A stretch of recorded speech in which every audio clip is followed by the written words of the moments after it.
Hello, everybody. So, as some avid viewers of the channel might know, that I did a little ranking of all of Nickelback's albums, just because I thought it would be a fun experiment. Because considering the reputation that this band has, I really wanted to see whether or not they were actually like as bad as some people make them out to be. And what I've really discovered is that they're really not. They have actually a lot of really good songs, but the mediocre stuff is definitely sticks out like a sore thumb, unfortunately. The stuff that isn't that great, it's just but the good stuff is like, some good jams. So in the time that video has come out, Nickelback actually just released their brand new album called Get Rollin'. So I want to talk about this album for a little bit because I just heard it, and I think there's actually a lot to like about this.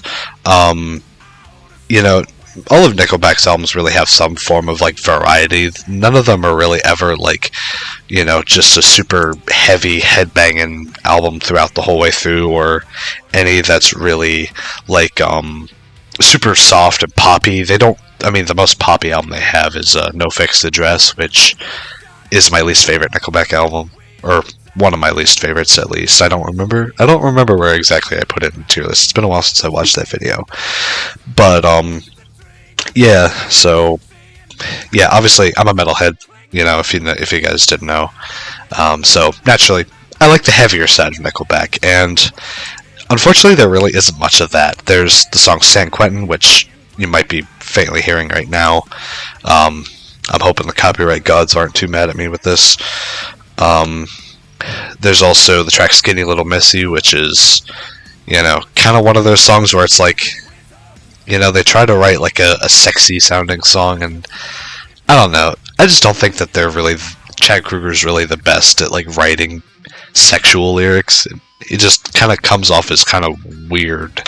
Not necessarily like a perverted, weird kind of way. It's kind of like, it's just borderline uncomfortable. It's like, why are you doing this, man? But other than that, there's not really any. There's Vegas Bomb 2, which is a decent track. It's more of like a party kind of rock song, but it's fine. But those are the fan of like the more poppier side of Nickelback, you're gonna probably find a lot to like. Those Days is one of the lead singles, and it's just a nostalgia fest, referencing a bunch of older bands, especially if you watch the videos that they did for it, the lyric video and the music video they did. Let's see, High Time is another single that they just released like a few days before the album came out.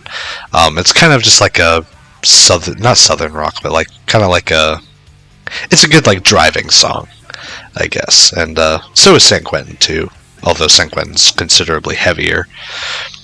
But as far as softer, more laid-back songs, there's Tidal Wave. That's one of my favorites from the album. There's also Steel Still Russ, which I like too. I also like Standing in the Dark too. There's some okay songs like Horizon, Just One More. It doesn't have an Even Though You're Missing. They're fine, but it's a decent album. It's very hit or miss, kind of like all of Nickelback's albums. Let's be real. They don't have a single album where every song slaps. Even my personal favorite album of theirs, All the Right Reasons, which is pretty close. There's only a couple songs on that album that I'm not really a huge fan of. So, as far as like a grade I'd give Get Rolling, I'd probably put it in the B tier. I think that's fair. I'd say if we're gonna do numerical scores, which I kind of hate, I'd probably give it like a 6.5, maybe. I think that's fair. I think that's very fair for a band like this, an ultra mainstream pop rock band like Nickelback. But I can't really think of... Oh, the production. One thing, probably my favorite aspect of the band is their production, because they sound fucking incredible. Throw on a good pair of headphones, and this sounds wonderful. You can hear everything. The drums sound phenomenal. they're probably my favorite sounding instrument on the album. It's probably the drums, because it just sounds so beefy, especially on the heavier songs. And Chad Kroeger's voice isn't terrible. He's not the greatest singer ever, but he's like far from like, you know, there's definitely worse singers out there. But other than that, yeah, 6.5 out of 10, B tier. That's kind of how I'm feeling about like a score if I had to give it to that. I like the cover art too. They don't have really any album covers that look like this, so it's nice. But yeah, I won't waste any more of your time. So so long and good night.